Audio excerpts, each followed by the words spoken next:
Welcome once again, my friends, and thank you for stopping by to listen to an old storyteller. Today we have a Louisiana tale, and the title of this story is The Talking Eggs. There was once a lady who had two daughters. They were called Rose and Blanche. Rose was bad, and Blanche was good, but the mother liked Rose better, although she was bad, because she was her very picture. She would compel Blanche to do all the work while Rose was seated in her rocking chair. One day she sent Blanche to the well to get some water in a bucket. When Blanche arrived at the well, she saw an old woman who said to her, "Pray, my little one, give me some water. I am very thirsty." "Yes, aunt," said Blanche. "Here is some water." And Blanche rinsed her bucket and gave her good fresh water to drink. "Thank you, my child. You are a good girl. God will bless you." A few days after, the mother was so bad to Blanche that she ran away into the woods. She cried and knew not where to go because she was afraid to return home. She saw the same old woman who was walking in front of her. "Ah, my child, why are you crying? What hurts you?" "Ah, aunt, mamma has beaten me, and I am afraid to return to the cabin." "Well, my child, come with me. I will give you supper and a bed, but you must promise me not to laugh at anything which you will see." She took Blanche's hand, and they began to walk in the wood. As they advanced, the thorns opened before them and closed behind their backs. A little further on, Blanche saw two axes which were fighting, and found that very strange, but she said nothing. They walked further, and behold, it was two arms which were fighting.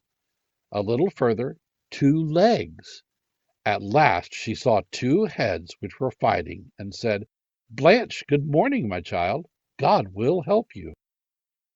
At last they arrived at the cabin of the old woman, who said to Blanche, "Make some fire, my child, to cook the supper."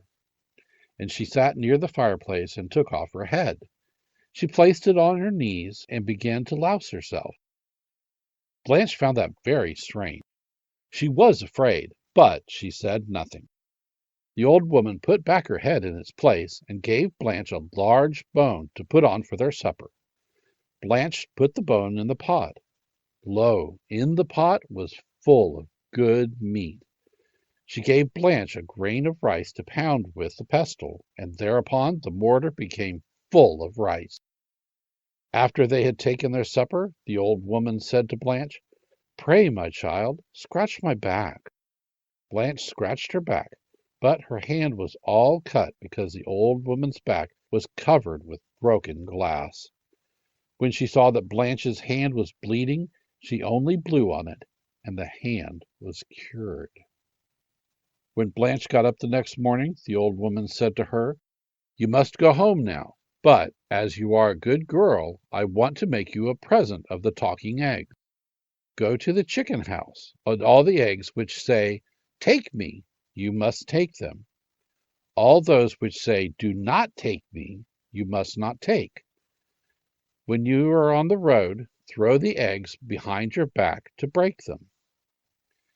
As Blanche walked, she broke the eggs. Many pretty things came out of those eggs. It was now diamonds, now gold, a beautiful carriage, beautiful dresses. When she arrived at her mother's, she had so many fine things that the house was full of them. Therefore her mother was very glad to see her. The next day she said to Rose, "You must go to the woods to look for this same old woman. You must have fine dresses like Blanche." Rose went to the woods, and she met the old woman, who told her to come to her cabin. But when she saw the axes, the arms, the legs, the heads fighting, and the old woman taking off her head to louse herself, she began to laugh and to ridicule everything she saw. Therefore the old woman said, "Ah, my child, you are not a good girl. God will punish you." The next day she said to Rose, "I don't want to send you back with nothing. Go to the chicken house and take the eggs which say, 'Take me.'" Rose went to the chicken house. All the eggs began to say, "Take me, don't take me, take me, don't take me." Rose was so bad that she said, "Ah, yes, you say don't take me, but you are precisely those I want." She took all the eggs which said don't take me, and she went away with them. As she walked, she broke the eggs, and there came out a quantity of snakes, toads, and frogs, which began to run after her. There were even a quantity of whips, which whipped her. Rose ran and shrieked. She arrived at her mother's so tired that she was not able to speak. When her mother saw all the beasts and the whips which were chasing her, she was so angry that she sent her away like a dog and told her to go live in the woods. Thank you once again for listening to this story. If you enjoyed this story, please press that like button. Also, please help an old storyteller out by subscribing to my channel. The next story will be posted in a few days, so until then, may your story continue to be a good one.